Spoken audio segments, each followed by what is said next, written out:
Everton lost 1-0 at home to Aston Villa tonight, and it was not the return that David Moyes will have been wanting.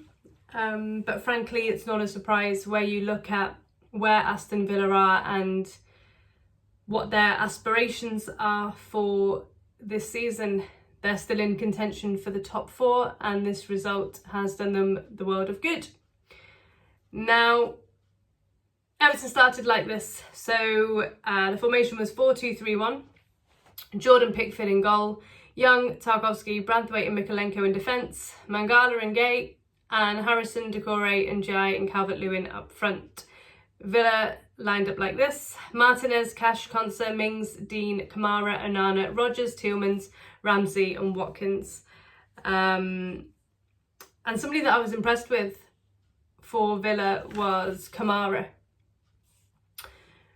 From the off, Villa were at us. Rodgers forcing Pickford into his first save at about the 4-minute mark.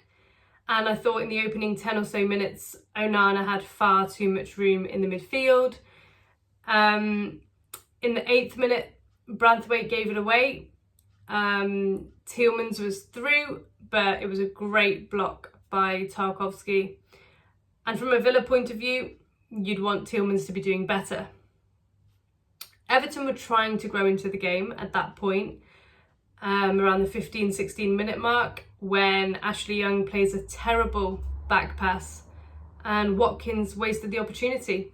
Now, credit to Pickford, because he rushed out quickly, made the opportunity as difficult as possible for Watkins, and he hit it just wide.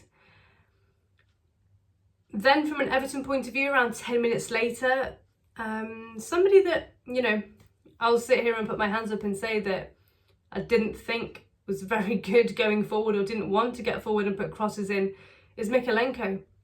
But he plays a really good ball through to Calvert-Lewin, a difficult chance, and Calvert-Lewin just can't connect with it properly and shoots wide. But that was one of our better chances of the first half. Around the 30-minute mark, Villa are on top. They're looking more dangerous in the final third. But again, a few minutes later, Mykolenko puts in another good ball, and this time it's Doucouré, and it's straight at Martinez. So Everton do have a couple of chances in the first half. Then Kamara has a shot, Pickford pushes it away after some nice play from Villa again. And then Calvert-Lewin probably has our best chance of the first half, where the ball's bouncing and bobbling around. He can't connect with it, can't put that much power behind the shot. And then it's cleared off the line by a Villa defender, maybe Konsa. But then, in my opinion, Ramsey has the best chance of the first half. Right at the end, ball comes to him and he hits it just wide. And so there were chances for both teams, the better falling for Villa.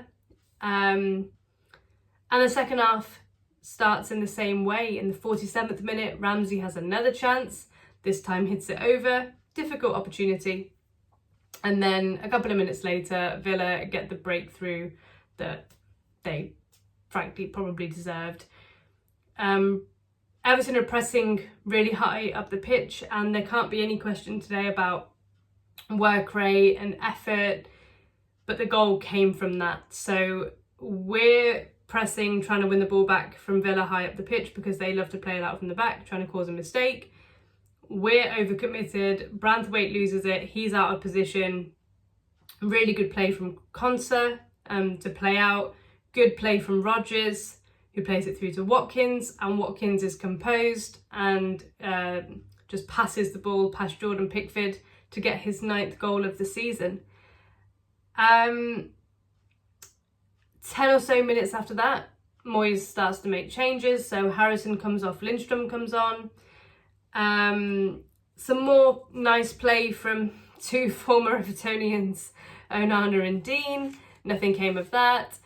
Dean plays another good ball across our box at around the 70th minute. So you can see the pattern I'm saying if you didn't watch the game. It's just all Villa.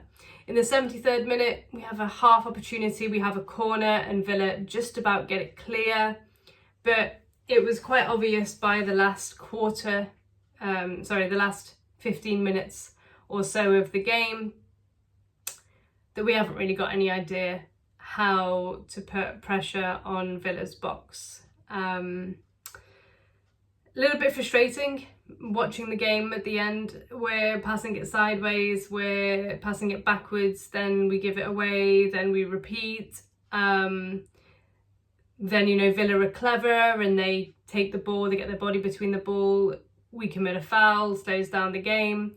And yeah, Villa managed that game perfectly, especially the last 15 to 20 minutes. So Villa make a couple of changes, Ramsey off, Bundy on. We bring O'Brien and Beto on. Nothing came of it. But as I've said, there's no question about effort today and work rate. But the problem remains the same. Different manager, same problem. It's a severe lack of quality in the final third. And a little bit of an annoying stat that Everton have helped another team with is that Villa haven't kept a clean sheet away from home since April until today. And the final chance comes right at the end. Calvert-Lewin has a great chance to score. It's probably our best chance of the game. And he puts it over. I think it was Lindstrom that played it across and it bounced right in front of him, and then he skied it.